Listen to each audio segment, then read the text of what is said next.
Good night. Welcome to Legalize this second day of November 2025. Tonight we have with us Dr. Paul Clement and Mr. Andrew Lewis, comrade brother Andrew Lewis.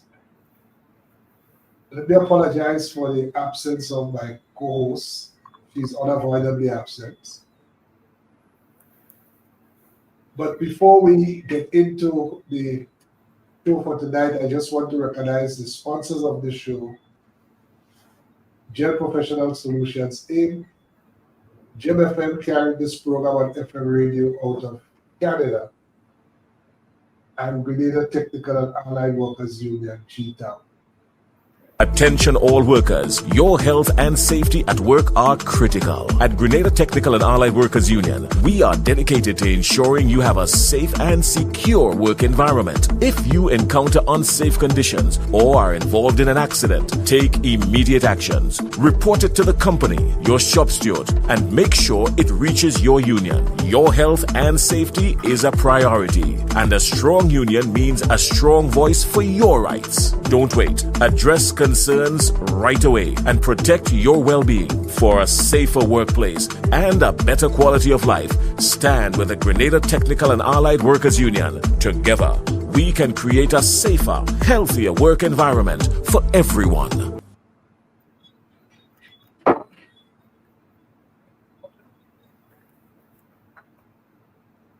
So we have with us tonight Comrade Andrew Lewis, who is the President General of the Grenada Technical and Allied Workers Union. He's also the President of the Caribbean Congress of Labor, and he's the Senator in the Grenada Parliament representing Labor.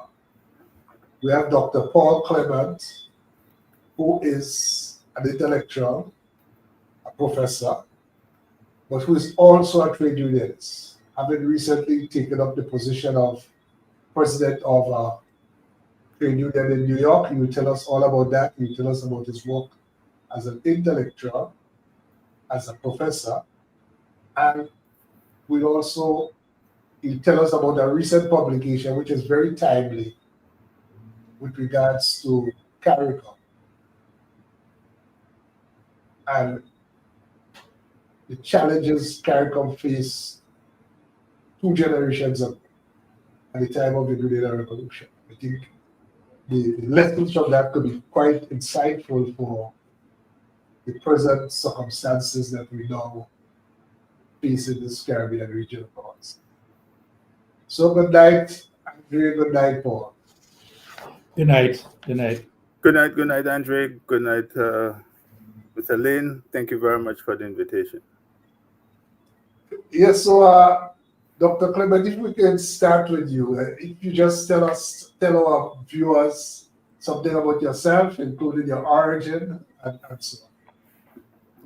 Yeah, well, I was born on the island of Petit Martinique. My educational career started at the Petit Martinique RC School, and my father was appointed principal of the Leicester Rosary School. So the family moved to Caricom. So I attended the Leicester Rosary School. My father was later transferred appointed a tutor at the Grenada Teachers Training College.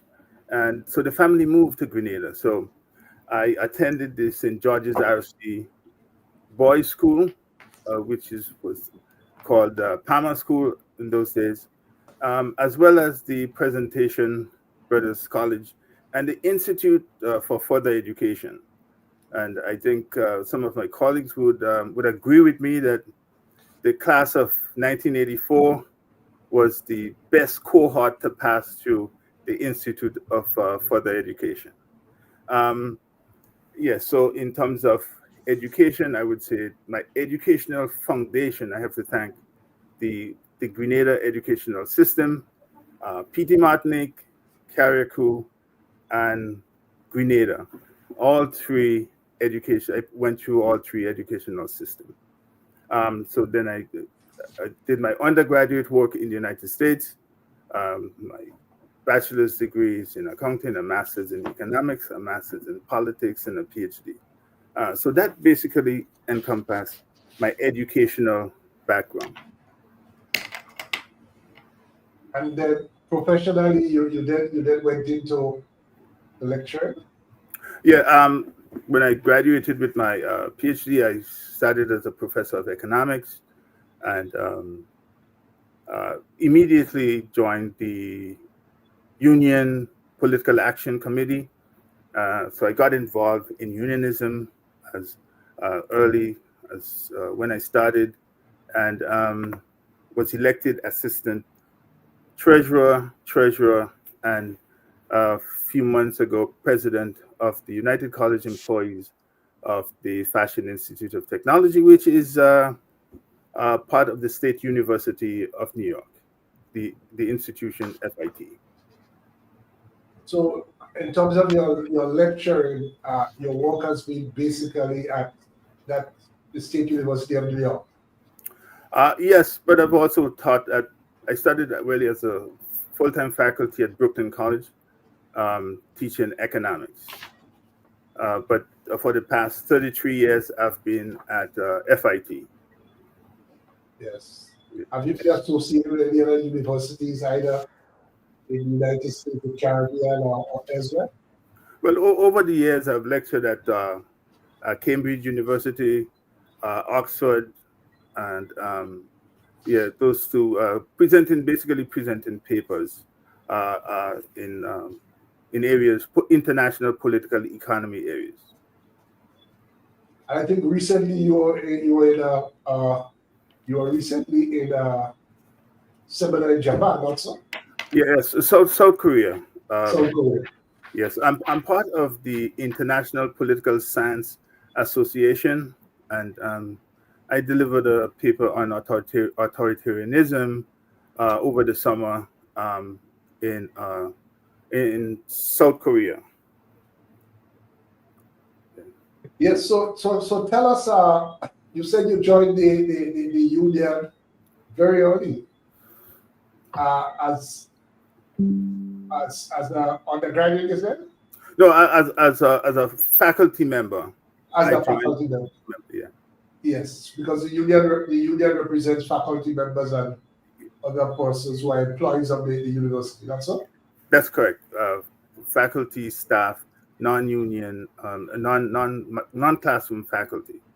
Right. So we have been associated with the union over the decades. Yes. So and this union is part of is a local union and part of the New York State United Teachers, which is the state union. And NYSUT is comprised 700,000 members. So we work through NYSUT to lobby the state senators, the state assembly people with regards to budgets, educational budgets. And your union will be what size membership? 1,600 members. 1,600 members. Yes. So to take it to as a comparison now, how do you compare that environment, the employee labor relations environment that you work in, compared to that in Grenada? We can bring it out there after you commented. Specifically, want you to focus on has there been problems in terms of recognizing your union, for example? I would say over the last 10 years, so the relationship between the union and management has been fairly good, because the last contract we were able to basically roll over the contract without any resistance from management, as well as get some of the benefits that we asked for with regards to faculty, staff, and non-classroom faculty. And that one of the issues fighting for those three constituencies and getting benefits, those are sometimes usually the most challenging part for us, because we represent those three different constituencies. But over the last 10 years, we've been able to navigate those challenges and make some inroads with regards to our negotiation with management. And prior to those 10 years, the last 10 years, you are implying that there were issues. Yes, and we had to probably work a little harder. We had to threaten, management with protests, and fight harder for those benefits we actually demanded. Because management is always asking for, they would like to put 100 students in a classroom. And our contract actually limit classroom size to 27 students maximum. So management is always trying to increase that size of the classroom, and for us, it's not a bargaining issue when it comes to class size. We limit. We've not been able to change. They have not been able to make any inroads in class size. So but prior to 10 years, I think probably they just gave up eventually on trying to ask for more students in the classroom.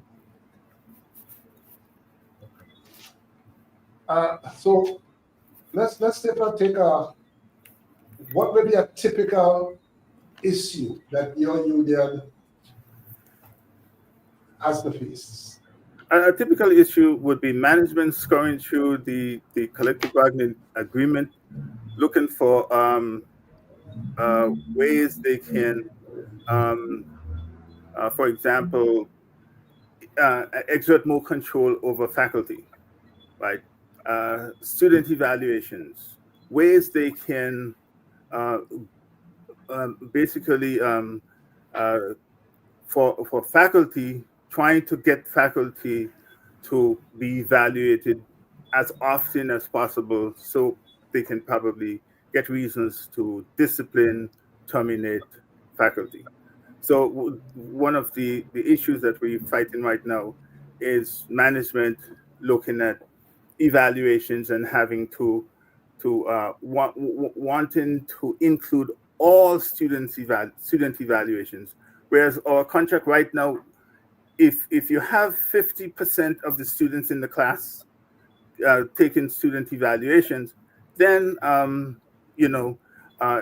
is considered valid. But they would like, if you have a classroom and you have 2 students evaluating a faculty member, the college would like to include that all those evaluations in the evaluation of the faculty member. And it's not to benefit the faculty, it's so that they can discipline the faculty and get records to discipline faculty. So that is an area that we actually in negotiation and in conversation now with management.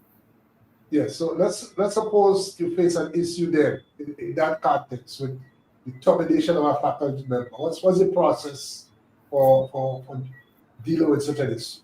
Right. So in New York State, we work, since we're a public institution, we work under what is called the Taylor Law. And the Taylor Law, any type of termination of tenured faculty, we would go to arbitration, and if the arbitrator in this case find that the faculty should not be terminated, then the faculty is paid whatever back salary, if there's any kind of salary owed to the faculty, and reinstated in that position.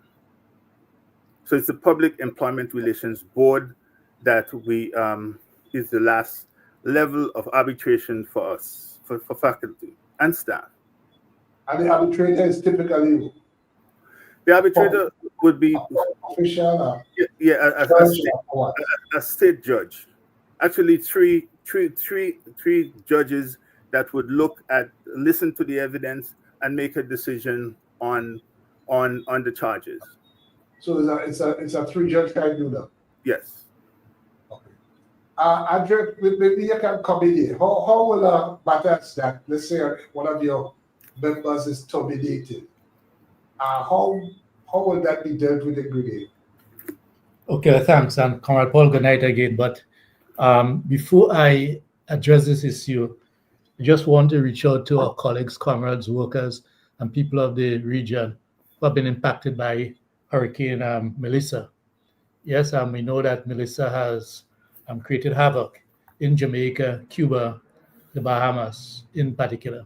So I just want to, on behalf of the Grenada Trades Union Council and the workers of Grenada, the people of Grenada, Haiti also, not so? and Haiti. Yes, as a matter of fact, Haiti was impacted, I think, before Jamaica. Haiti and the Dominican Republic. I think there were 4 deaths spread between these two countries. Yes. So all the countries that have been impacted. Yes, so thank you. Could I just interject here? If you are in Brooklyn, representative from the 9th District, Yvette Clark is currently organizing relief for Jamaica and the Caribbean. In case you need a contact, Representative Yvette Clark in Brooklyn. So thank you very much, Andrea. And I also extend my sympathies to the families of the deceased from Hurricane Melissa. Yes. I'm sorry, to Andrea. I joined in with you. Yes. Yeah. So right, having noted that, so certainly in Grenada, the process there will be an engagement between the local parties, the worker and the union and the company. So that's what I'll call the localized environment. Failure at that level, you can go to the Ministry of Labor, Labor Commissioner, Minister for Labor. And if it is essential services, then you'll have, you have arbitration, but arbitration is not compulsory unless it is an essential service. So that will be the sort of approach taken in a Grenada context. Yes, in a nutshell, because I recognize that Comrade Paul, I'm not sure, I'm assuming, Comrade Paul, that before you get to arbitration, there would be localized engagement between the union and the local management. Am I correct? That will occur? Yeah, that's correct. There's a charge. It will usually disciplinary charges usually come prior to the arbitration. Yes. Right. Okay. Yes. I just wanted to. Yeah. And just on the question of recognition, trade union recognition, and what I would like to hear from you a bit further is that in Grenada, we have the Trade Union Recognition Act, right? So that that employers are obligated under law to recognize a trade union. However, in the aspect, and I would also like to hear you, I know in the public, certainly in terms of unionization, although unionization is the right of a worker to join a union, and therefore is the right of a union to try to get members. But what we find happening more and more is that the aspect of unionization many times have to be done in a clandestine manner, clandestine manner, because the ununionized workplace, once the employer gets to know that the workers are interested in the union, sometimes they try to make a worker or two an example by dismissing them. Yes, and we have been able to fight against some of these issues, but it creates fear sometimes among the workforce. So although we have trade union recognition, you still have the employer, you still have the employers who for reasons best known, and that most of us will know, where they do not like collective representation, that they will send some signals to workers to make them sort of timid of joining trade unions. I don't know what is your experience outside there. Yeah, it's the same thing.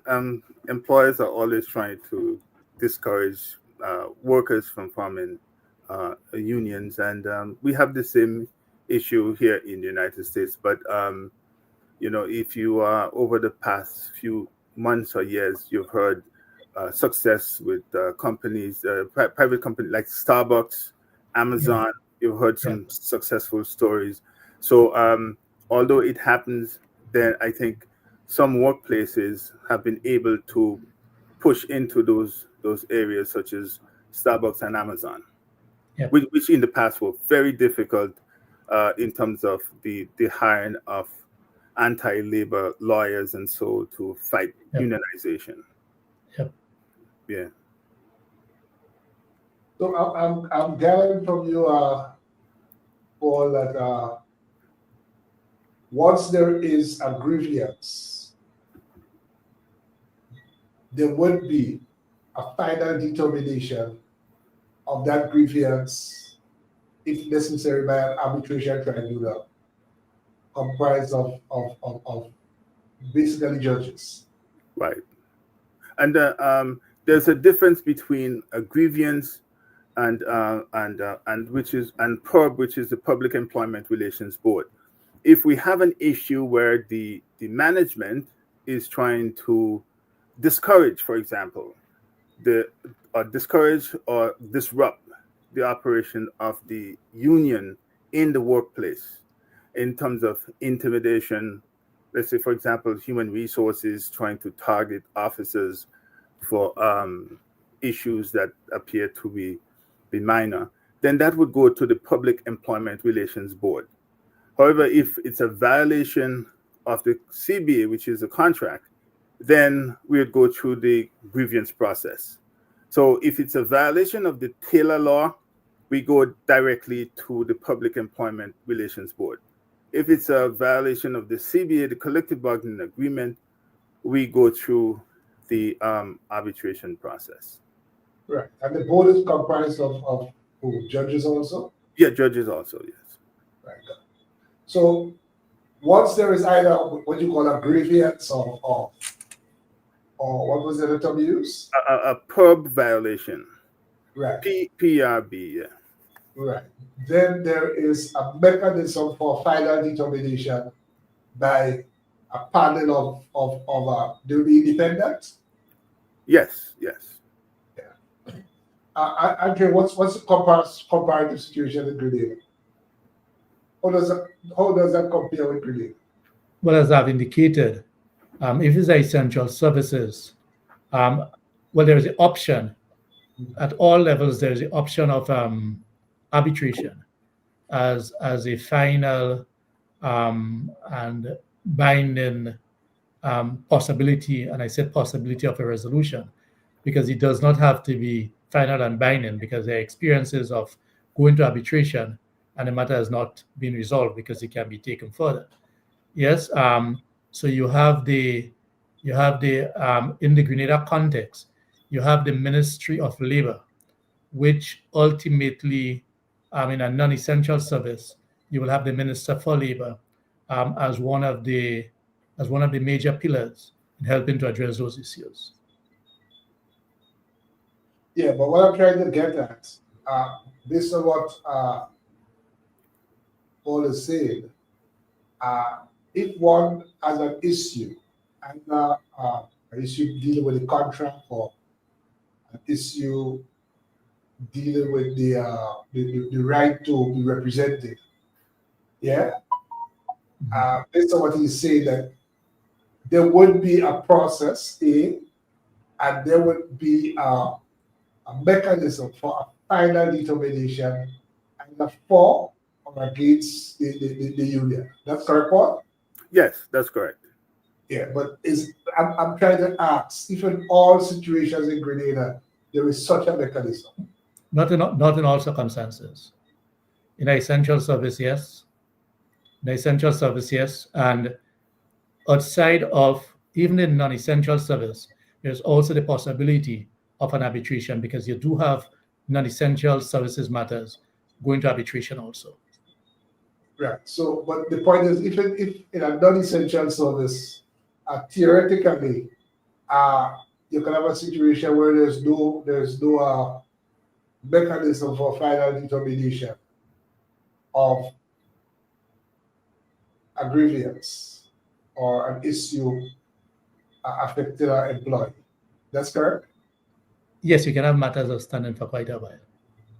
No, not just outstanding, but if it is, I know you can have matters outstanding, but I'm saying, I'm asking if there is a gap in our law that one can have an issue and basically run up against a situation where nothing can be done by the ministry or any other relevant body. You can have circumstances like that, yes. Because, for example, I mean, in some legal systems, it is considered a fundamental right to have an avenue for final determination of any final and binding determination of any legal issue, including trade union issues.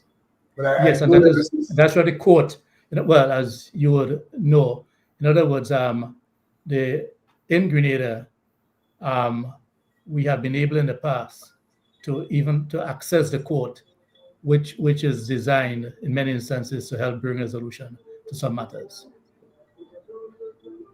Yeah, but isn't there a case that went all the way to the Privy Council that says that there's no avenue, there's no access to the court? That is correct, and it was sent back to be addressed by the Senate or local laws or Parliament did not have the intention or did not express in the law for these matters to be taken to the court. You know, there's a gap in the law. There is, yes, there's a gap in the law.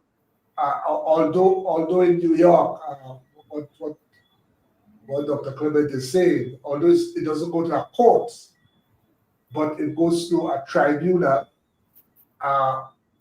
which has the jurisdiction to make a final determination of the matter that is binding on the party.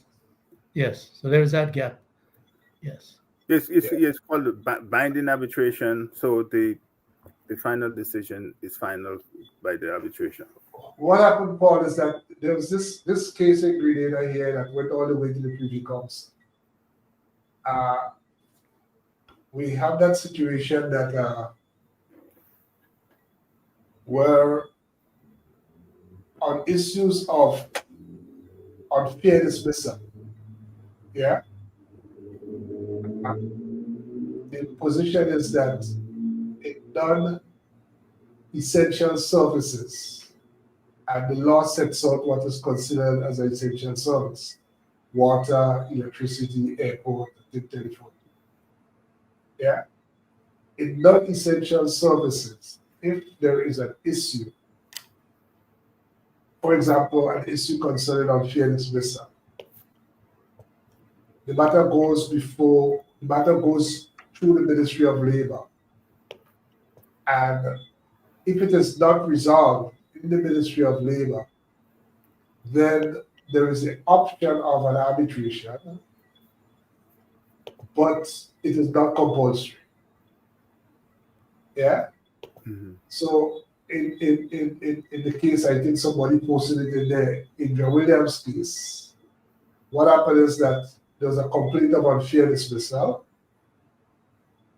and she made a complaint to the Ministry of Labor, and at the level of the Labor Commissioner and also the Minister of Labor, they ruled in her favor, said that the dismissal was unfair and that he should be adequately compensated for the unfair dismissal.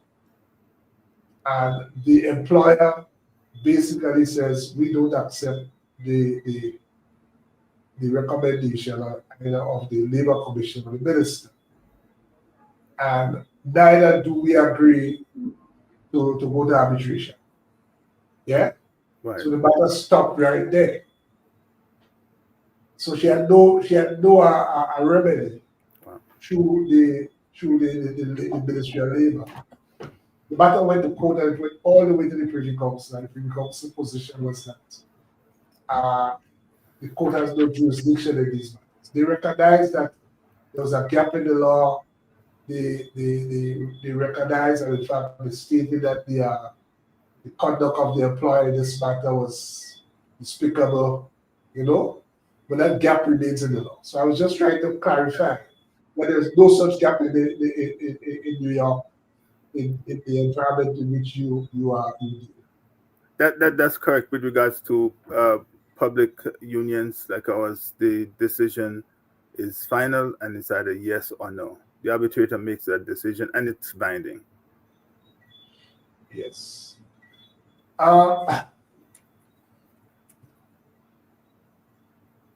Before you, Dr. Clement,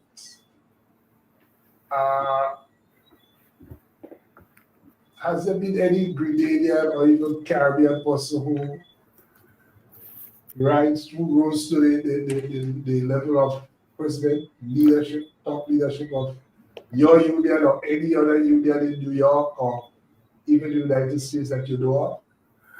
Not in my union, but definitely in the Transport Workers Union, which is the MTA. Roger Toussaint from Trinidad led the Transport Workers Union in a 2005 strike that was very effective. He's probably stands out as one of the most recent Caribbean union leaders in New York with regards to the way he led the Transport Workers Union in New York City. Yes, well, but we do have a lot of Grenadians, Caribbean folks involved in union work in New York City. We have Jamani Williams, right, the New York City public advocate. I think his parents are from Grenada. So we do have a number of Caribbean people definitely working in all areas in terms of unionism and labor rights in New York City. Yes. How do you balance your work now as a professor, also now as a union leader? How do you balance it? It's really challenging to write. For example, completing that recent publication there was obviously tough. But the contract or the collective bargaining agreement has a full release time for the president of the union. So I do not have to, I'm not obligated to teach any courses since I get full release time from the classroom. So that frees up some time to conduct union work. But as you know, as Andrea would know, this union work is never ending. It's a 24/7 job because it's constant, especially in this recent this environment today. So that arrangement is part of the union agreement. You say the collective bargaining agreement. Yes, it's part of the collective bargaining agreement. And union officers, I have 12 union officers that work with me, and they all have not full release, but we do have, each of them have release time from classroom work. For example, classroom or staff. We do have staff that would be 2 vice presidents of staff. So those vice presidents would really get release time from work, meaning that in order to do union work, part of the agreement is all the union officers have release time to do union work. And that's the agreement between management and the union. How is your union finance? Well, our particular union is in an extremely really good financial position when we compare it to the national, all the locals in the New York State United Teachers.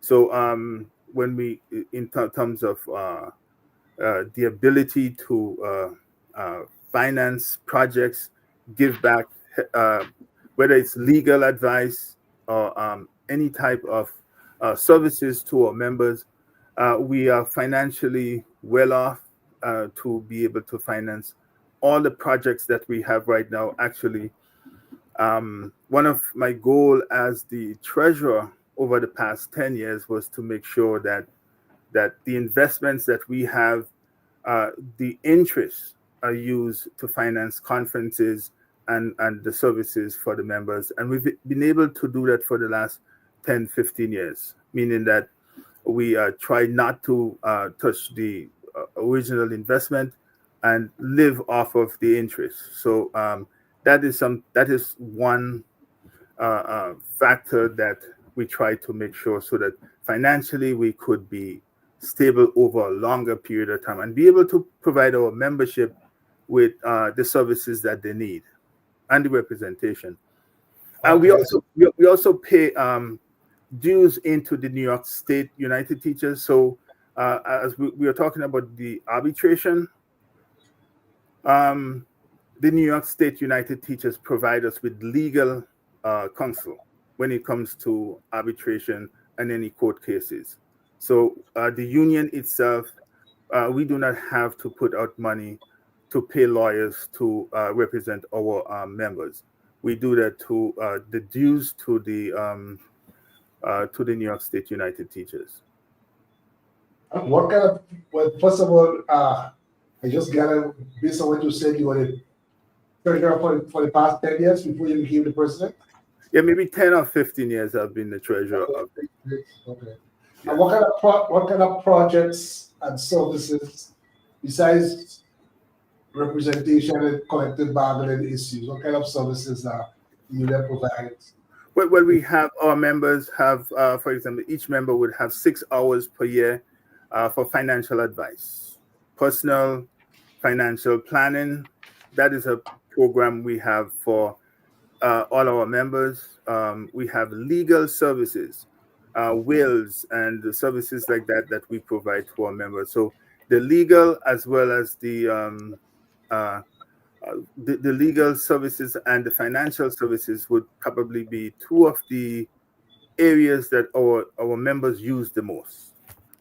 And you do that, you have an in-house department doing that, or you yeah, we have an in-house department, scheduling those appointments, as well as the financial firms and the legal firms. Our members can also go directly to the place of business to also get those services. So it's not limited just for the campus itself. They can also go to these companies directly and receive the services. Great. Anything comparable in Grenada, Andrew?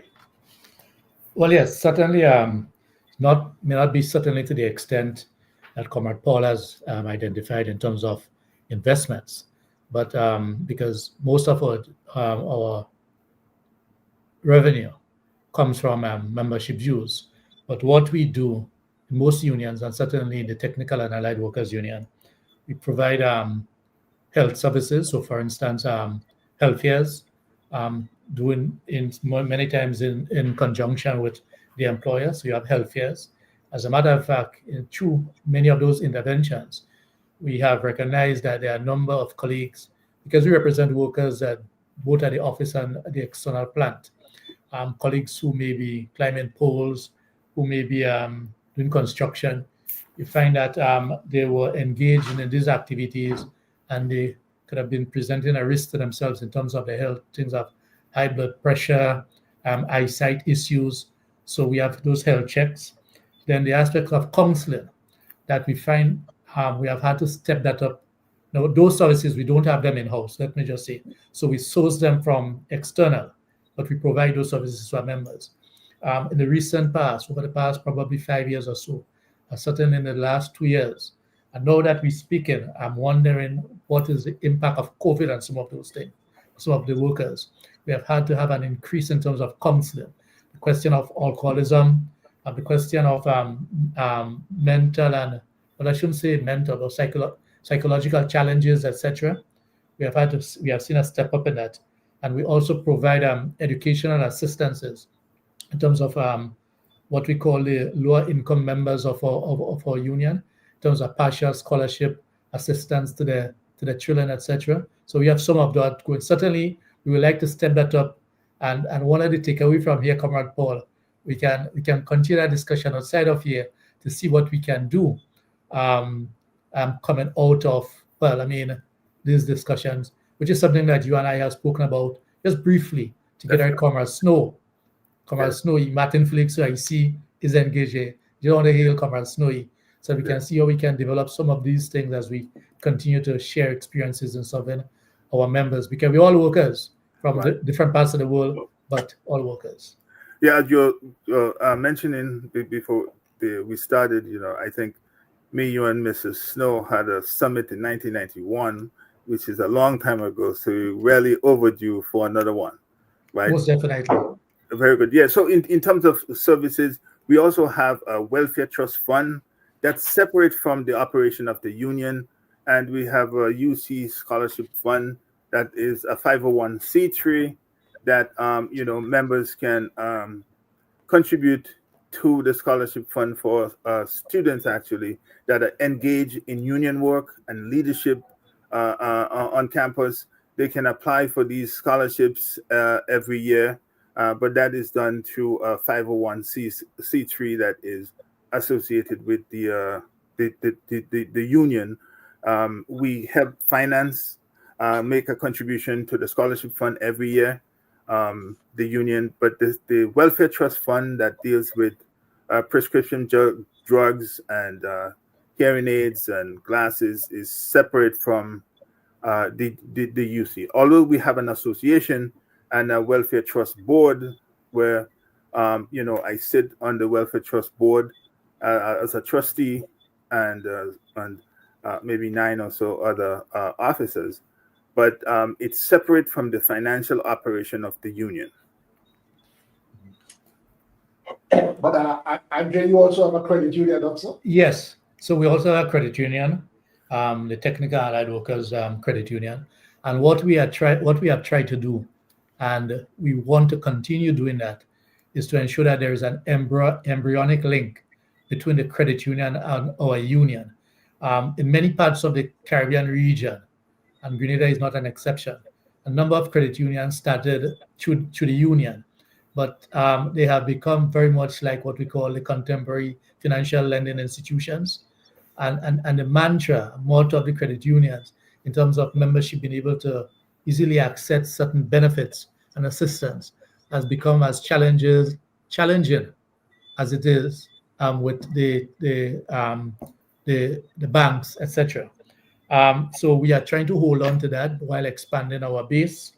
We also are moving into what we call wealth management and property management with Comrade Lane, who is very much versed in those areas. So our general counsel, which is the leadership of the union at the workplaces, our shop stewards and activists in our general council later this month.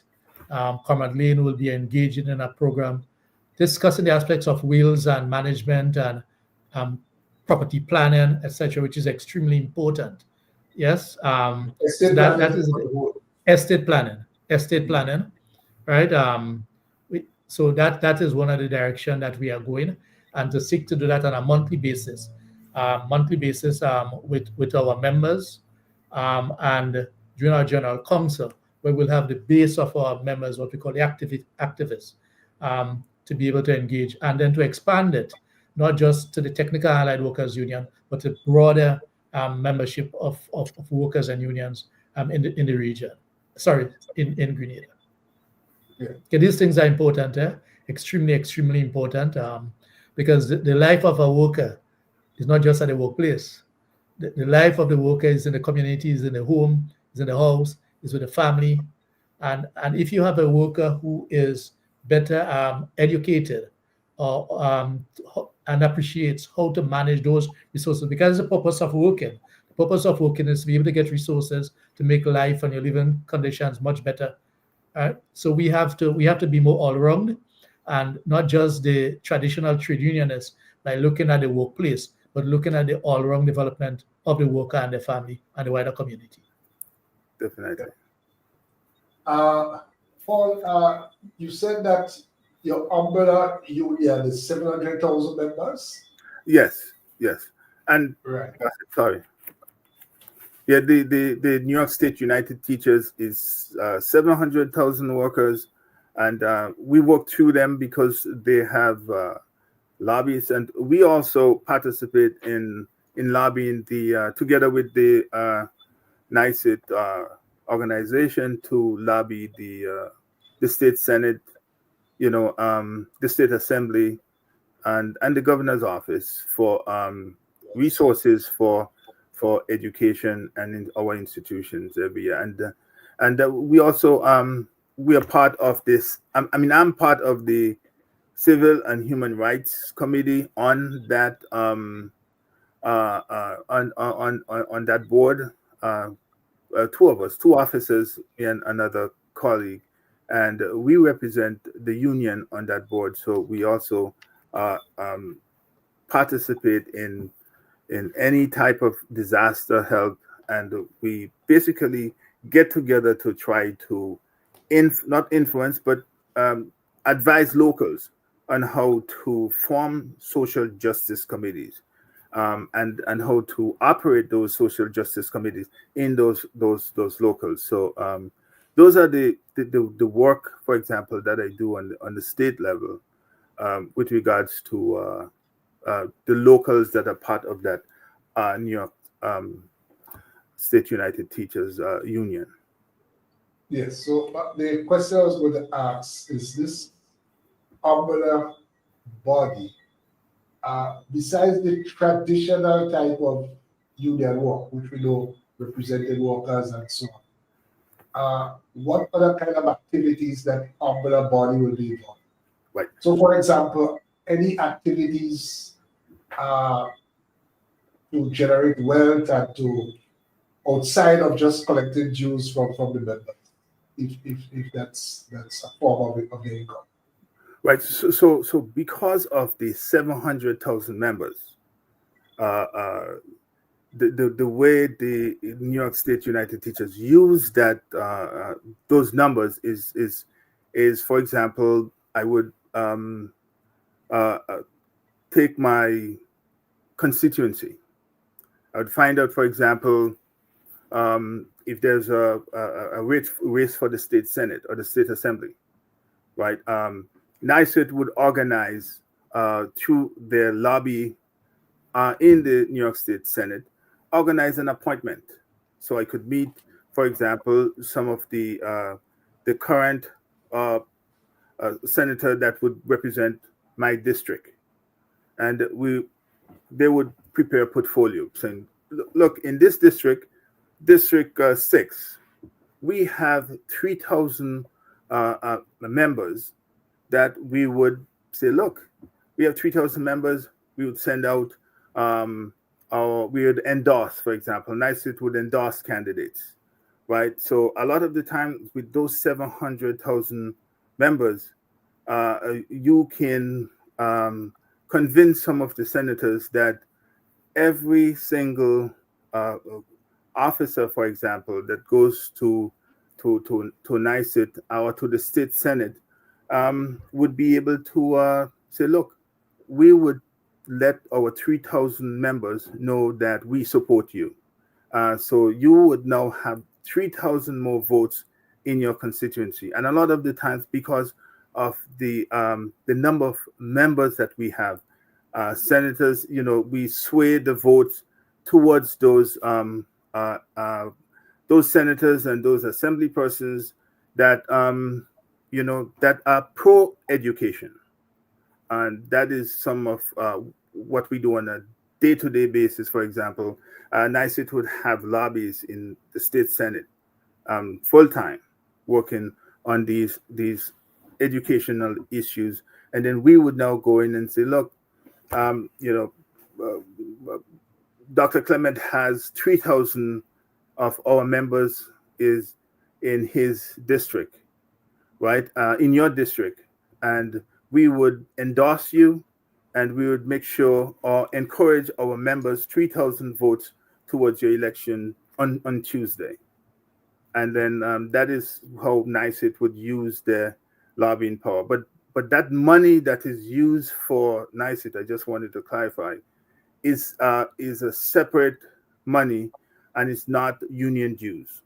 That money is contributions that are collected separate from the dues to do political lobbying. We cannot use union dues to do political work, but through NYSUT and the separate union funds, they're able to do political work every year.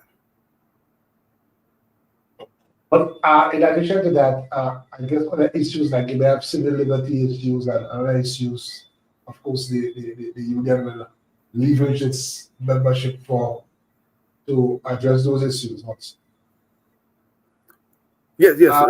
Well, NICET would they usually have a slate of issues that they disseminate to the locals and ask, how we could help with regards to those issues that are current with the organization. Right. What's about economic investments and economic projects and so on? The unions, they leverage their membership and their resources for that too? They leverage the membership for everything, basically, in terms of NICET. We at the local level are a little bit more limited in terms of the endorsements. Currently, our union do not have political endorsements, but NICET has a slate of endorsement for candidates running for public office. Yeah, but additionally, I'm thinking about, besides that being in the political sphere, I'm thinking about things. So, for example, ownership of a hotel or leveraging their membership to get concessionary rates from businesses, from utilities, and so on. That's in addition to that. Not really, but NICET would have certain benefits with businesses. But for us, the goal is not to use union dues to make a profit. So we have, for example, we could only invest 20% of the revenue in equity markets. 80% must be in safe, fixed, U.S. Treasury bonds, for example. So we have this 80-20 rule, so as not to. So the goal is not to, put the union dues money at risk. So that is why. I understand that. Yeah. But in terms of investment in hotels and so, no, I'm not aware of any type of real estate investment that the union is engaged in. So it's government bonds and other 20% stocks, for example. Right, and 80% government bonds. Yes. Okay. And that's a rule we all live by, because obviously you do not want to put the members' money at risk. Yeah. Yeah. But I know Andre in Grenada, I know Tau has some relationships sometimes with some of the businesses. Yes, we do. And let me just say, just Tau, but certainly it is normal and encourageable that unions have engagement, and certainly Tau, I guess we could have absolute confidence in a relationship with businesses where through a membership card, because within the union you have what we call the bargaining unit. The bargaining unit is made up of members at the workplace that has been unionized, but within the bargaining unit you have what you call union members. And union members are those who have filled out the application form to be a member of the union, and then they will be issued with a union membership card. Those are the people that can take part in the internal affairs of the union, run for different offices, hold the position of shop stewards, etc. And therefore, through that membership card, and being a member of the union allows you to enjoy certain benefits from certain businesses, dentists, doctors. We have at hardware, etc. Where on the presentation of your card, supermarkets, you will get a discount, pharmacies, etc. So that's also some of the other ways of representing our members in terms of bringing benefits, because whenever you get that sort of concession, that is less money you are spending towards that goods or service that you purchase. So yes, we have that. We have those sort of arrangement, concessions. Paul, as I just spoke with that, just I don't know if you gather what you were saying. You may have a workplace in which Tao is, for example, a bargaining agent. Yeah? But you may just have 50% plus one or 55% of the members of that bargaining unit actually being members of the union. Right. You have the same arrangement in where you are in New York, right? Yeah, our arrangement would come through NYSED with regards to mortgage rates, for example. You would probably get some discount if you go through the affiliation with NYSED, and as well as car loans. So all those benefits would be given to members through the NYSED benefits, but not through the UC of FIT, the state union. Yes. Yeah, but the point I was trying to get, you said you have 1,600 members. Yes. Okay. Do you represent only those 1,600? Or put that another way, everyone you represent has to be a member of the union? Yes. Okay. Because it's a bit different in Grenada. I didn't just gather that from Andrew. You may have a workplace, a bargaining unit, and the union will be the certified bargaining agent. In other words, under the law, the employer must deal with it. Right. But it doesn't follow that every member of that bargaining unit is a member of the union. Right? Yes. Well, because of recent Supreme Court judgment, we do have members have to actually now sign an application to be a member of the union, and if you do not sign up for the union membership, the union would have to represent you on certain issues in the workplace, but not all. So you do not have the right to vote. You do not have the right to the benefits of the union, like the financial services and so. But in case you're brought up on charges, we will have to represent you. Yes. So there's some version of where we have employees. If you're not a member of the union, we would have to perform some limited services to you. Okay. So let me just we have some comments in the chat there. Let me just look at some of them. Martin Felix says Peter Otley was a Grenadian president of Local 144 SEIU. So yes. Yeah. So yes.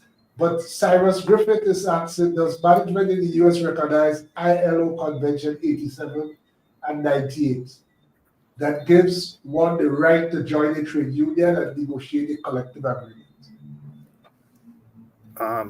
Could you repeat that? Sorry. It's in the chat.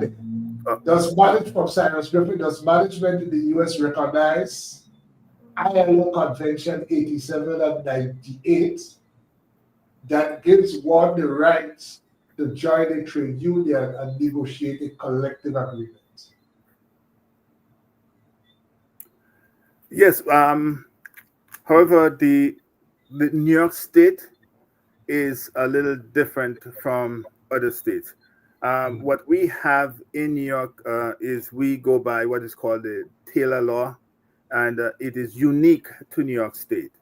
So I'm assuming that the ILO 87 and 98 would be something. I'm not sure if it applies to New York State, but for public institutions like the one I serve, would be something that that would follow. I'm just refreshing. That's what the Taylor law says. Huh? The Taylor law, it says what? The Taylor Law, which covers all public unions in New York State. So, for example, It is called it's called the Public Employees Fair Employment Act, or the Taylor Law, and it is all public institutions in New York must follow that law. So the ILO that you mentioned, 87 and 98. I'll have to look at the provisions and so to be able to comment on that. No, it is highly possible the U.S. has not ratified 87 and 98 in terms of freedom of association, etc.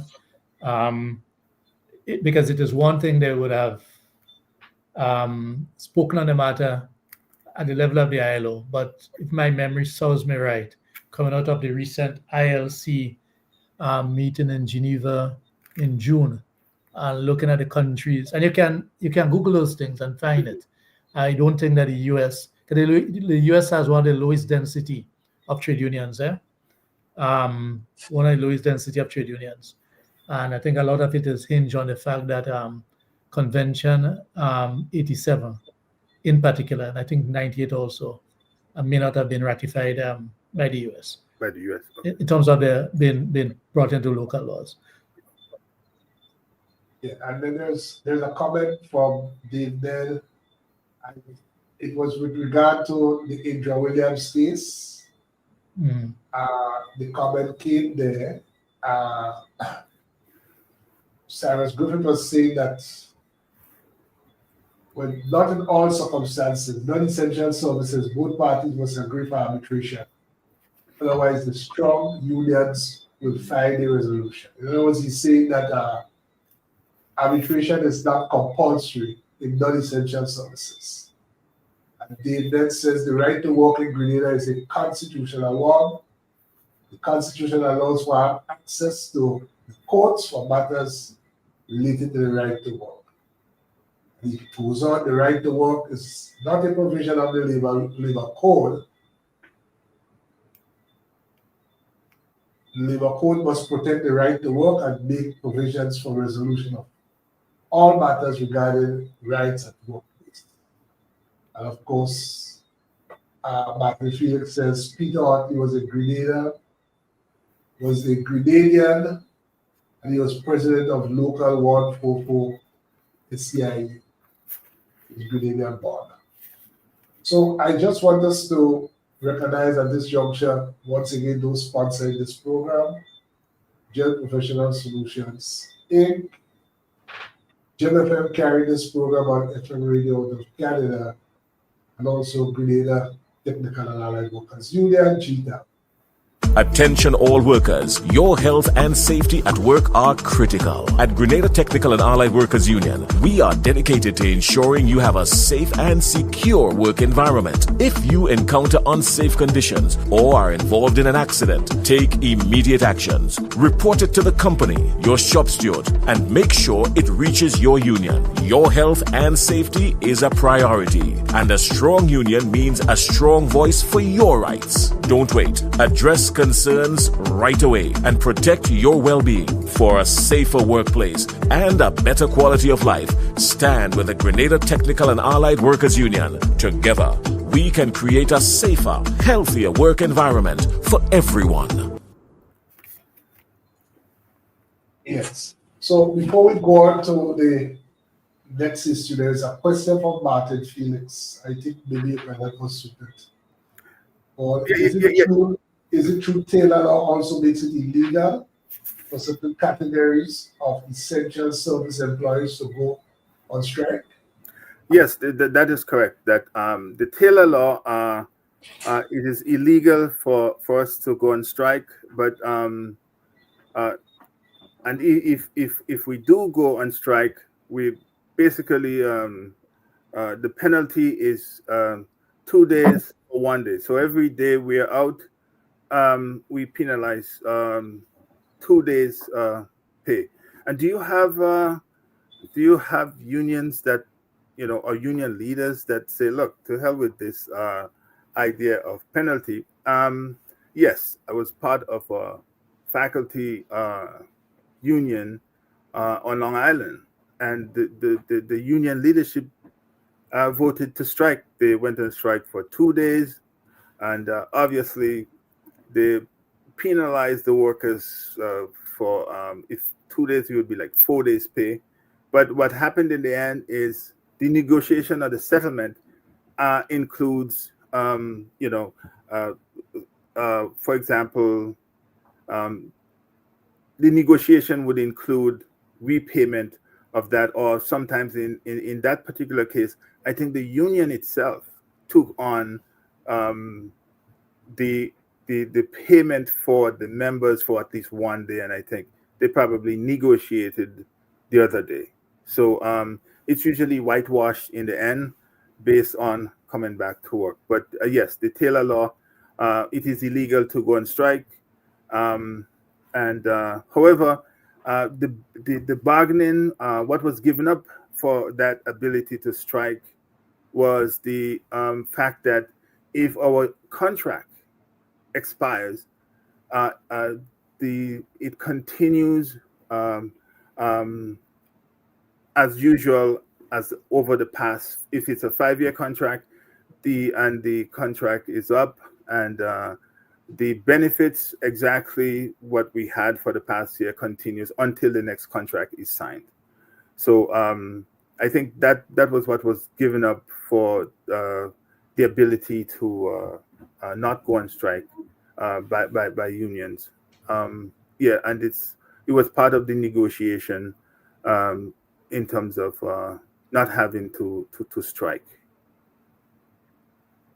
Yes. I'm not sure in Grenada what happens if you go on strike. Do you receive the same benefits as the previous contract? Okay, so in Grenada, we follow the British system in terms of industrial relations. So we have the continuity clause on the amendments or expiration of the collective agreement.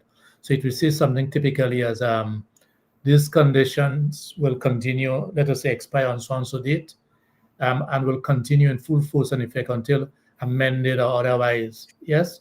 So that's what you call the escape clause. So that mainly in the US, and I understand where you're coming from, let us say traditionally in the US, the majority of workplaces in the US, if a CBA or CLA expires, let us say tonight, and no agreement is reached by 12 midnight, then there is no collective agreement from a minute past 12 tonight.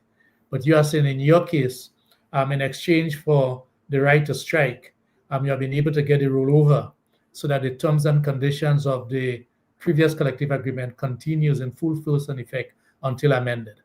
Yes, and the rollover could go for 5 years. That's correct, yes. But let me just say, if you come across the colleagues in Long Island and you say you're part of it, my salutation to you all that were prepared to give up everything to fight for what you believe in, right? Because the right to strike is a fundamental right. Because the essential difference in our view between a slave and a free man is the ability to rejoin labor. Right. They must be prepared to pay for what you, in terms of sacrifices for that which you want. I totally agree with you, Andre. And in that case, I think the leaders of that union made that decision, right? And it was worth it in the end, anyway. Yeah. So the sanction is a financial one. Yes. Okay. All right. So, Dr. Clement, your in terms of your work as a scholar, as a professor, your focus is on which area? It's regional integration in less developed countries, the Caribbean, Africa, Latin America. Yeah.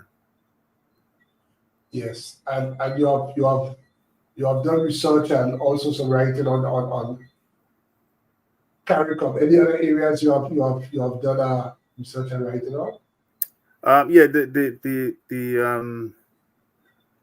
The paper I presented in South Korea over the summer was Bolsonaro and authoritarianism. So that area I presented over the summer. Yeah.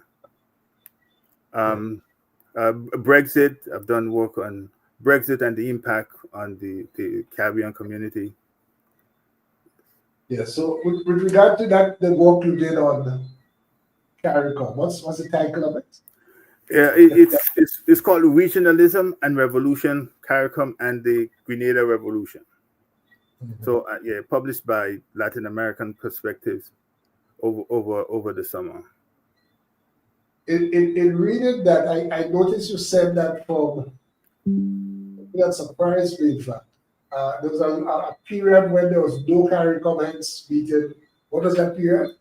Yes, I think it was 75 to 82. Caricom didn't meet at all. So yeah, it was an interesting period. And what conclusions? What are your main conclusions from that paper Yeah, that you did? or the main conclusion. So the paper basically tracks the ideological conflicts, right? Given that the position that the PRG chose when they came into power in 1979, and it tracks the ideological conflicts on CARICOM itself, because from 79 to 82, Morris Bishop participation in CARICOM was supported by Dominica, right? Michael Manley in Jamaica. I think they had about 5 Forbes Border CARICOM. Yeah. Forbes Border also. Yeah, so Guyana and St. Lucia, I think. Yeah. Right? Yeah. So what happened was obviously the other CARICOM countries basically wanted to get Morris Bishop out of CARICOM because the argument was Grenada was not following the parliamentary democracy format that the other countries were following. So, but with the help of Michael Manley and these other colleagues that were supporting Morris Bishop, they were not able to expel Grenada per se from CARICOM. So the paper basically tracks those ideological conflicts, the impact these conversations among CARICOM also had on the structure and the goals of CARICOM. Because remember, with all those infighting in CARICOM, then the work of CARICOM was not getting done, right?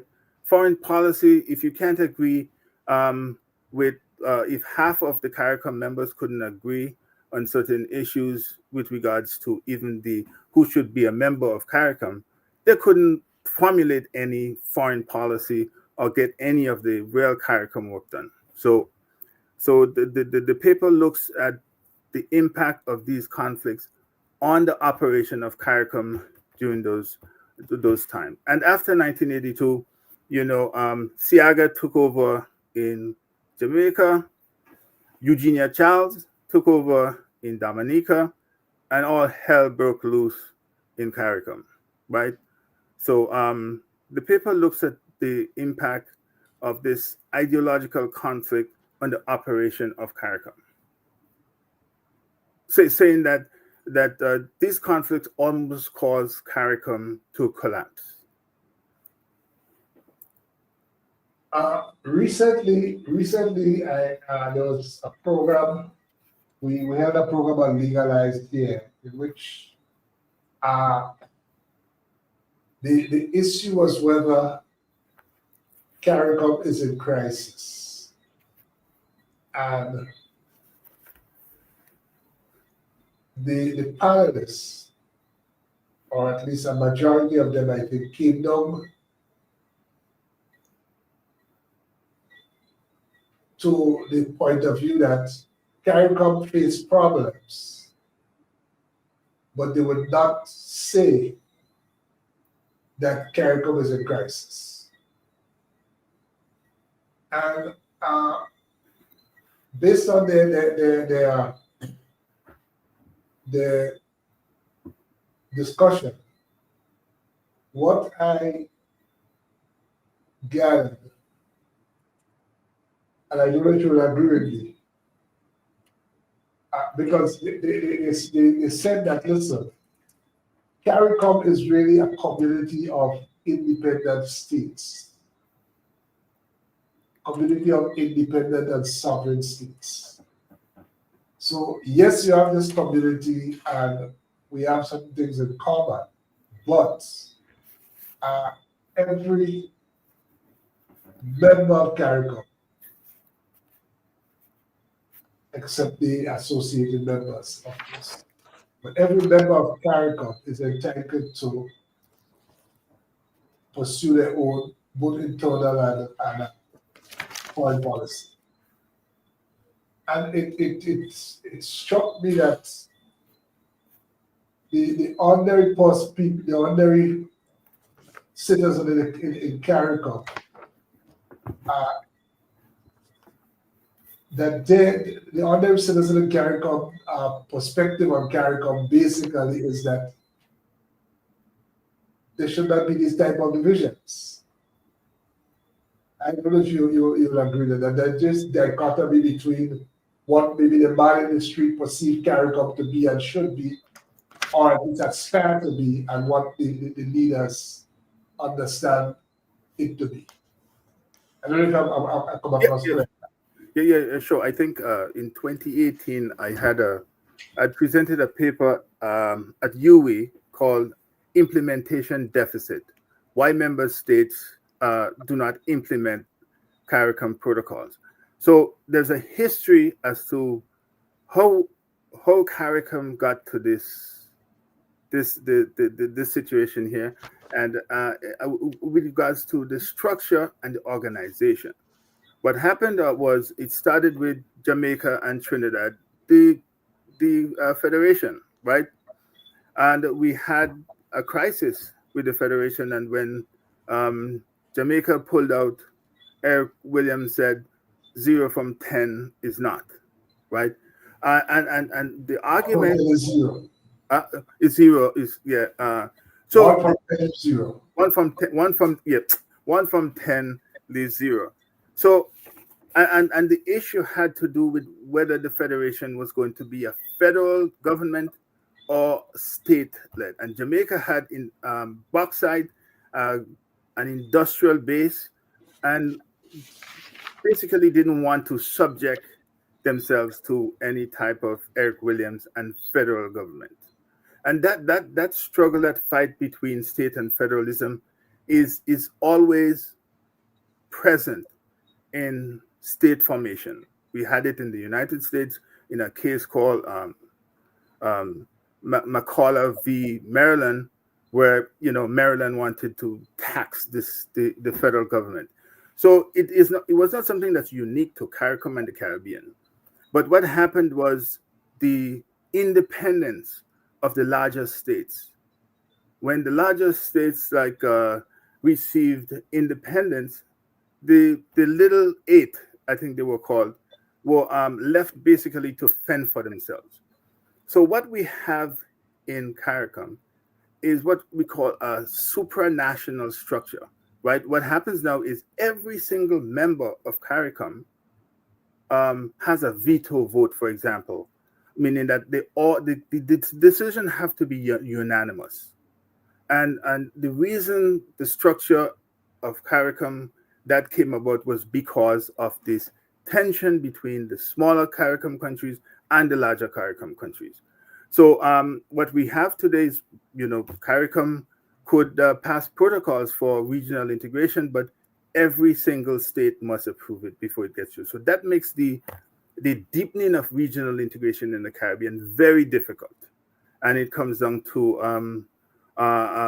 in the case of Grenada and the ideological conflicts, you put those ideological conflicts together with the structure of Caricom or the organization of Caricom, then we end up with the situation that we had with regards to Morris Bishop. So by the time Siaga and Eugenia Charles and so got into the operation, they were able to sway the vote or sway the movement in Caricom against Morris Bishop and the but remember, they were able to pass the Caribbean as a zone of peace, even which was one of Maurice Bishop's goals in Caricom before Eugenia Charles and I think Siaga were able to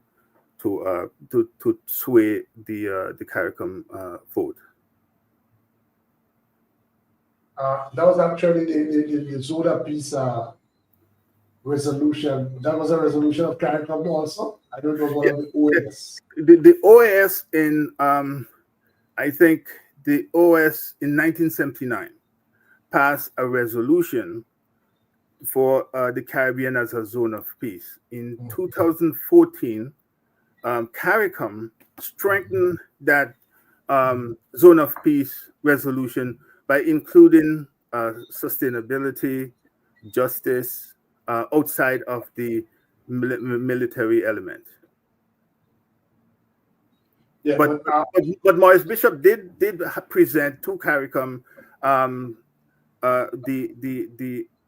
the idea of the Caribbean as a zone of peace, and I think he was supported by a number of prime ministers in Caricom.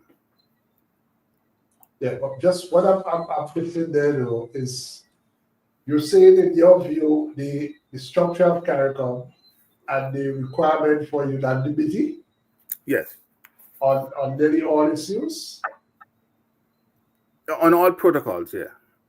On all protocols. Okay, but what about, for example, in '83, there was no unanimity on the issue of the invasion of Grenada. Suddenly, Trinidad and Guyana did not go along with it, and St. Vincent also. But they went ahead. Right. That is. Sorry, you were. No, you're correct. That it was, and as I said, I guess in the paper, it was a total violation of the Caricom laws. Mm-hmm. And what my thinking is this: if it is a community of independent and sovereign states, yeah, but you say that it is, although it is a community of independent and sovereign states, with regard to the protocols, every member has a veto. Oh, say that again? You're saying every member has a veto with regard to the protocols. Yes. But despite that, even on some fundamental decisions, you have a situation where, and typically it was '83 Grenada, you have a situation where even without the unanimity and something as fundamental as what took place, some of them went ahead. How do you view that now with the present situation where the clear impression is that only one member state has a particular position with regard to the activities related to Venezuela? Yeah, so I saw the release by Caricom, and I'm concerned with one word one or a few words that is in the release, which says, we are willing to assist. I think Caricom should have been doing more than just willing to assist. Caricom should have Trinidad, Grenada, members of Caricom, and I think that the Caricom leaders should have in place skilled diplomats to address these issues.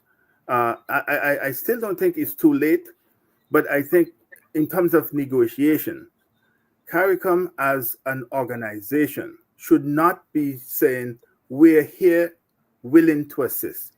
They should be more proactive in terms of diplomacy and leading the diplomatic mission to all participants in this. The language that are here coming out by all the parties are dangerous, and it doesn't help in negotiations. Andre is a union negotiator. We negotiate every couple of years on behalf of our members. Caricom, I think, should not be saying, we are willing and ready to assist the members. Caricom should be more proactive. They should have skilled diplomats ready to intervene into this discussion.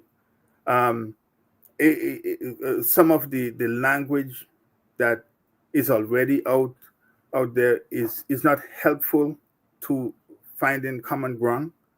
But I still think there's time that Caricom should have gathered or have on hand skilled diplomats willing to bring parties together to negotiate some type of solution on behalf of countries like Grenada and Trinidad.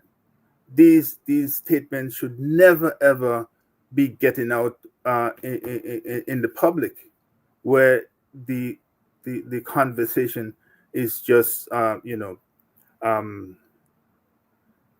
degrading the whole possibility of finding a solution.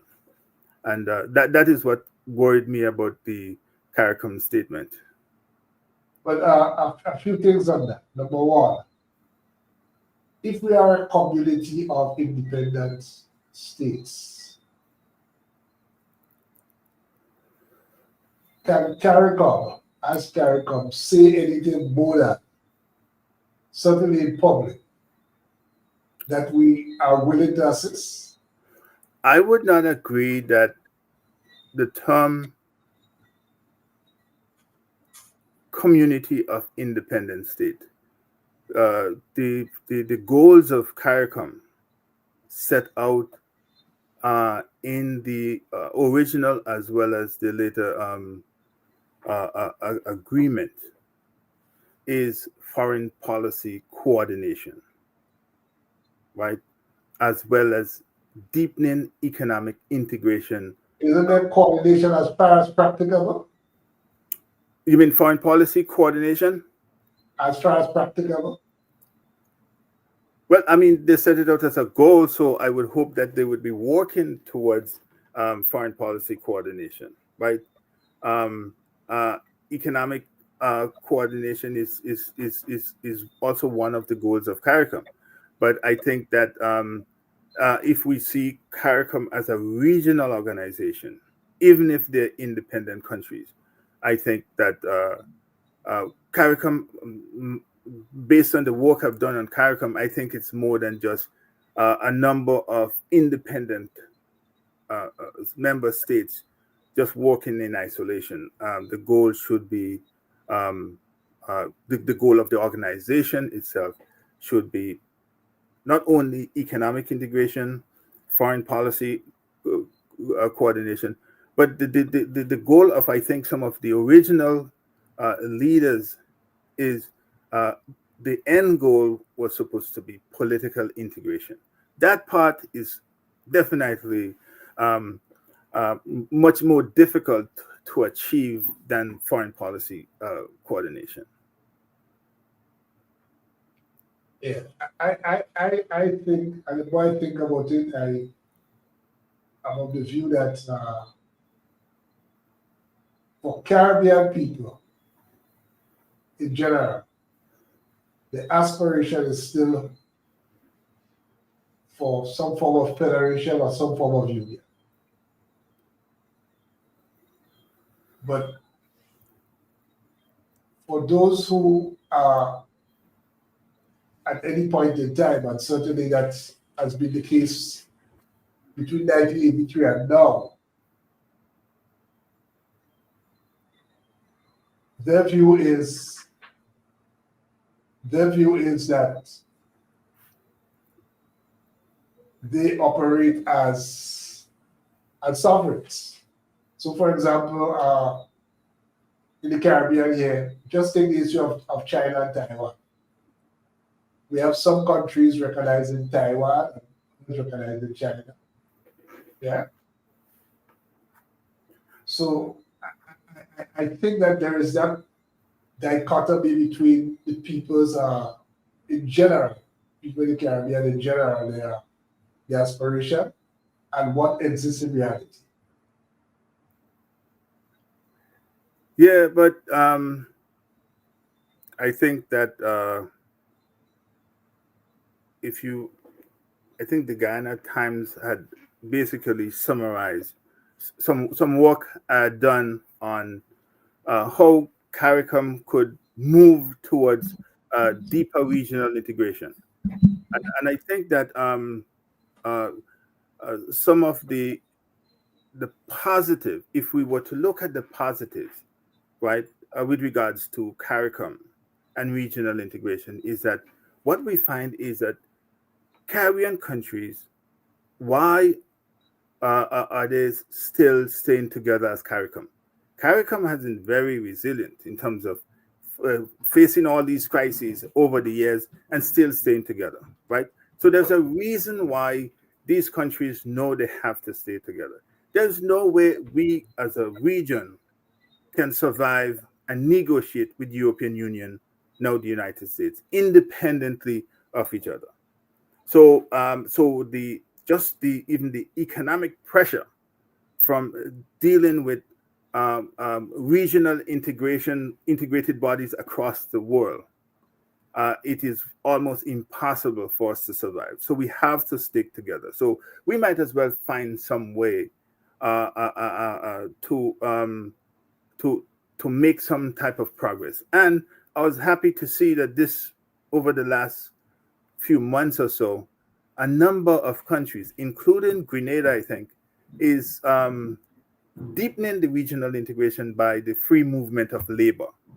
So that is part not Grenada yet.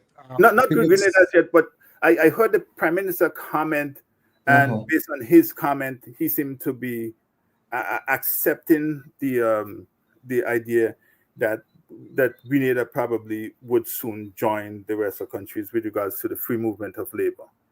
Yes. So I don't know what you think about that. That is a positive in terms of the future of Caricom. Wouldn't you say? Yes, but what I'm getting at, there are clearly things that keep us together. There are clearly things that cause us to stay together. Right. Yeah. But I think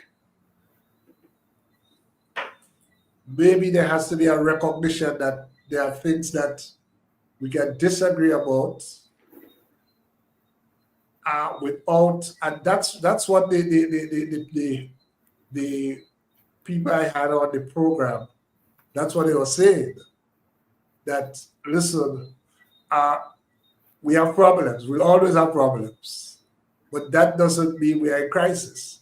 And what I took away from that is that listen, as long as we are a community of sovereign nations, with every nation having the freedom to pursue their own foreign policy and their own internal policies, we'll have these differences. But these differences does not negate the fact that there are certain things, the points you make. We have issues in terms of climate, issues in terms of trade, issues in terms of security, that there are commonalities, things that affect all of us that will keep us together. But I'm saying that's what I took away from that. That's not the aspiration of Caribbean people as a whole. I think that's where the tension and the problem arises. Yeah, I would agree that, but the intention of the original founding fathers of Caricom was one day we would have a political union similar to a federation then. And I think what I'm gathering from you is that most people think that, that probably is a goal that we would probably never reach. No. I think ordinary Caribbean people, that's what they have in their hearts. But in terms of the political leaders, in particular, whenever they have the reins of power, I think it operates differently. That's really the point I'm making. Okay, yeah, and that's what because I think you would have remembered the Ramphal report from, I think, 91 or 92, Time for Action. Yes. And they were basically proposing that you have this unit, right? That something similar to the European Commission, that will have executive authority and the power to ensure that decisions are implemented and all of that. And the leaders basically shut that down. Yeah, and one advice I had for Caricom in some work I've done, because I've actually looked at some of the implementation protocols and how fast they're implemented. There are some that are more difficult to implement, such as the monetary union, right? Those are much more difficult. But my advice in that paper was to Caricom should implement the protocols in the common market that people could basically see the benefits, and then look at the CMSE protocols, which are more difficult, like having a monetary union among all these countries. And so Caricom would not look as a talk shop, because what the argument by some ordinary people is that Caricom just appears to be a talk shop, right? They're not seeing any benefits, any movement towards regional integration. But I think something like the free movement of labor is something that everyone can see. Now, everyone would not agree with it because of the fear of, labor from other countries coming to, for example, coming to Grenada. I don't know what the position of Andre and the union is with regards to the free movement of labor. I would like to hear your opinion, because like 10, 20 years ago, it was the fear that, for example, Grenada would be flooded with labor from other countries and have an impact on the Grenadian economy. I don't know what Andre think about the free movement of labor. So what I could say, certainly one of the challenges of Caricom has to do with the individualistic nature, as Hedek pointed out. When you have the reins of power, everyone wants to be his own ruler, his own king. Yes, and if one was to follow the example of the European Union, it has to do with the application of supranational laws, whereby this body, this committee has, where different countries will give up certain decision making, and you allow that to the central body and enforcement. Just one slight thing here. I don't think it is just the aspect of the free movement of labor, but it's the free movement of people, right? Because there's a distinction between the free movement of labor and the free movement of people.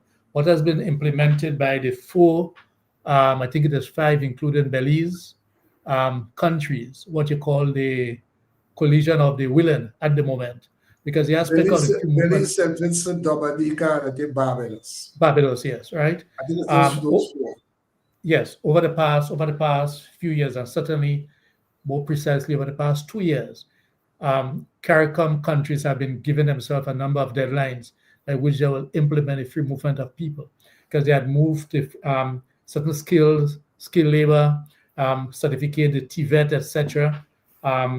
Based on certificates that you have, you could enter a country with that certificate, and now to move to the implementation of the free movement of people. So it is broader than just labor, because you already had the free movement of capital, because capital could have moved, borderless anyhow. But as far as we are concerned within the labor movement, and certainly from the level of the Caribbean Congress of Labor, we have been, as part, because we are an associate member of Caricom, we have been calling for the free movement of people for quite a while now. As a matter of fact, we have expressed our disappointment that it has taken so long. And in our view, that is why the 4 countries, certainly Barbados, Dominica, and I just singling out these 2, have been very strong on freeing up the movement of people. Because linked to that, with the point that Hedek was making, is that the Caribbean people wants to move. Caribbean people want to be able to get on a ferry or an airline, I mean, the cost of air transport is prohibitive. So that's difficult. But want to be able to go from Trinidad to come to Grenada to enjoy Carnival. Want to go from Grenada to St. Vincent to enjoy cricket. Want to go from Grenada to some other country in the region just for a weekend and come back. So in the heart and mind of people, right, they don't want these restrictions. They don't want these restrictions. So we, as far as we are concerned in labor, yes, there are people who will have certain concerns, but history has shown that it is not easy for a family, for anyone, just to get up and take up their belongings and just go to the next country. Right. If you want to look at the European Union, if you want to look at even the free movement of skills, right? It is not, and even most recently in Jamaica, and I'm going to use an example like this. I mean, is just to get people to move from their village or their home to go to a safe zone. It's difficult to get people to move. Getting up and just going is not easy. Leaving everything behind. So we look forward to the free movement of people because that is what our people want. And to augment this, it has to be able to have greater access to transportation, both sea and air. And these are the things that Caricom has been trying to work on, but in our view, from labor view, not enough has been done. So in a nutshell, Comrade Paul, we are certainly Caribbean Congress of Labor, Grenada Trade Union Council General has supported the free movement of people. And we want to see the breaking down of barriers. But in keeping with these free movement of people, the rights and benefits need to also be able to move. Right, to be able to enjoy those benefits, right? The aspect of national, the NIS, National Insurance Scheme, right? Health insurance, to be able to move with certain benefits from one country to the other. So it is not just in isolation. A number of these things have to be examined. And the sooner we do that, in our view, would be the better for us as a region. At one time, I don't know if it's still the same, it was cheaper to go from Trinidad to Miami than from Trinidad to Grenada. But it is the same. It is cheaper to go to from Grenada to New York, or probably beyond that as well. Apart from the finances, the times that it will take to get you through the Caribbean, it is easier to go to New York. Some instances you have to go to Miami or New York and come back, for instance, to go to Jamaica or Antigua to go to the northern part of the Caribbean. Yeah. Transportation is extremely difficult. Is an issue, right? And here we see the importance of LIAT. I'm pleased to hear that coming from you, Brother Andre, because that is one thing that based on over the past years that there was this undercurrent of fear of the free movement of labor, and in terms of regional integration, I think the free movement of labor is really key to deepening regional integration in the Caribbean. I just wanted to make one point. In 2015, I think there was the Future of the Caribbean conference at UWI in Trinidad, I think, and one thing that worried me coming out of that conference was the idea that Trinidad at the time was concerned that they were going to be the ATM of the Caribbean, and that whole idea is really ill-informed in terms of how regional integration works, because Germany, for example, took on the European Union in terms of helping the other members in order to so the whole region, the whole area, all the members could benefit. So in the end, what happened is once the surrounding countries were able to get help from Germany and actually improve in terms of the economy, Germany itself benefited from the economic benefit of all the neighbors.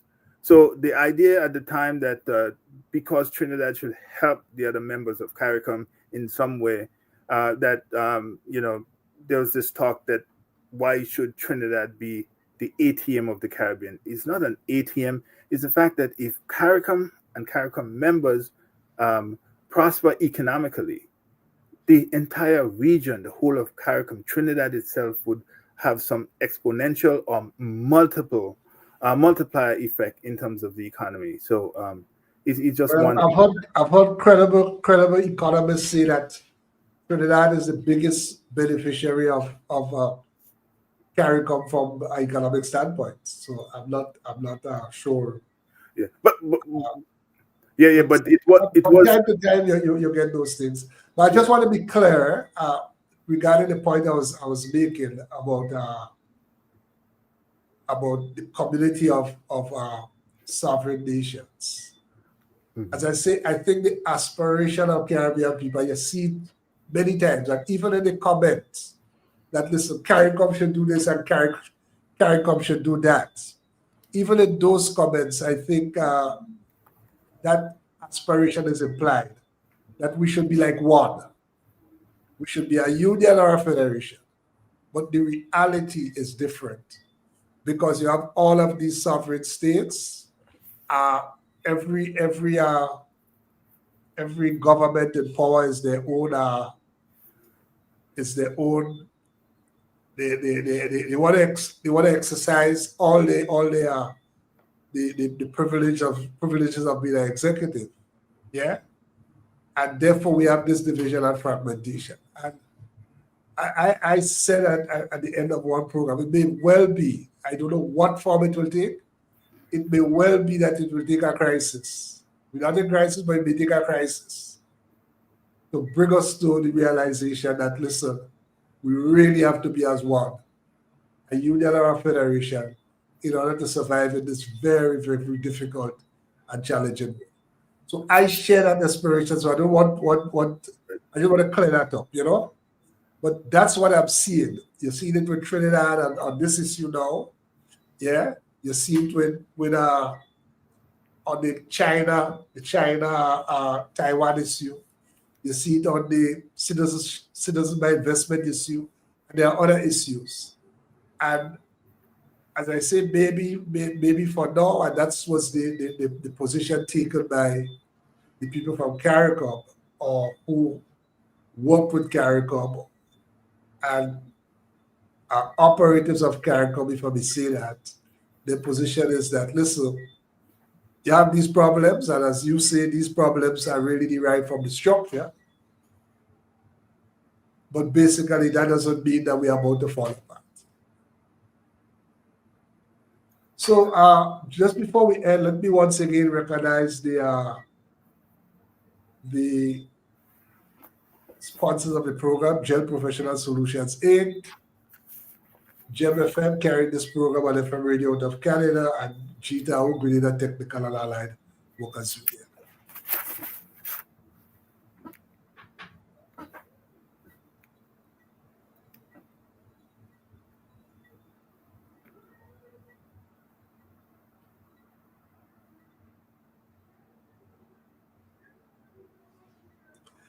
Okay, I think I just realized there was a problem with the mic. I don't think I'd fully activated the mic, but I hope that has been corrected. As regard Caricom, there's Ricardo is saying, late I share the same opinion, and it was so a long time, but politicians are afraid of not having absolute power over the local territory. So that's tension between local power and regionalist aspirations of the people. It says also in full, I'm not sure what this comment means. Who said that doesn't understand economic strategy? Said Patrick Madden, like him or not, strategic plan was to help smaller states to help themselves to better the economy, to buy from Trinidad. I guess the person is endorsing the view that Trinidad is a beneficiary of the other states being successful in the same way you made the point regarding Germany. So final comments, Andre? Okay, thanks very much.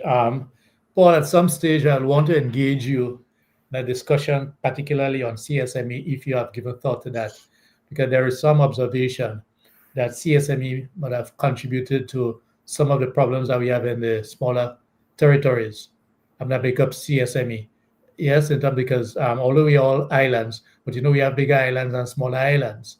Yes, and so at some stage, given your background, you may have done some work on that. I will wish to engage you on this. I found this to be a very useful engagement. Great to be engaged with you again, Comrade Paul. Going back to school days, BBC, right? Yes, correct. Yes, yes. So it's good to be engaged again, and for all the work that you have done and continues to do for Grenada. You have written extensively and done a lot in terms of Caricom and Pedimatnic. Certainly, you are more suited to address some of these issues, because at the time it was in the early 2000s thereabout, when they were looking to put a base, was it in Pedimatnic? Yes. I know that your group in New York, ably led by yourselves and other comrades, focus a lot on those development and give really good assistance in terms of helping to fight against that issue. And we are now facing probably a larger issue right now, right, with the requests of the United States. So it's good to be engaged, and I look forward to the continued engagement as we seek to better serve our workers and the people of the region as a whole. And to thank Lane again for this program, which is extremely important and timely to discuss current affairs issues. Well, thank you very much, Brother Andrew, and same to you. Congratulations on the work. I don't know where you get time to sleep, because all of this union work, TAU, and all your involvement. I know how challenging it is to do that kind of work. So I want to say, congratulations to you again. Congratulations to Brother Lane on this program, which is so valuable to not only Grenada but the Caribbean as a whole. In terms of the CSME, I will send you 2018 or 2016, I think. The Ghana editorial did really an editorial on my work on the CSME. I'll send you a copy so we can talk about that more. In terms of the Pedimatnic struggle, Martin Felix, Bernard Bowen, Byron Booker, we got together in New York City, and we were able to get the Voice of America, WBAI, the Black Caucus, the Congress, as well as President Clinton in 1997 to actually reverse the project that was planned for Pedimatnic. And all the military equipment were already on the playing field on the ground. They had landed all those equipment. We were able to get all the political parties in Grenada, in the Market Square, to sign a resolution for, to not build that base on Pedimatnic. So our position at the time was, look, the island has 400 adults. You're going to put 125 U.S. soldiers on the island. If we didn't fight as hard as we did, today we would not have had a Pedimatnic. So, we got in touch with Major Owens, which was a congressman from Brooklyn. He was the Black Caucus. We formulated the way. We had meetings every week.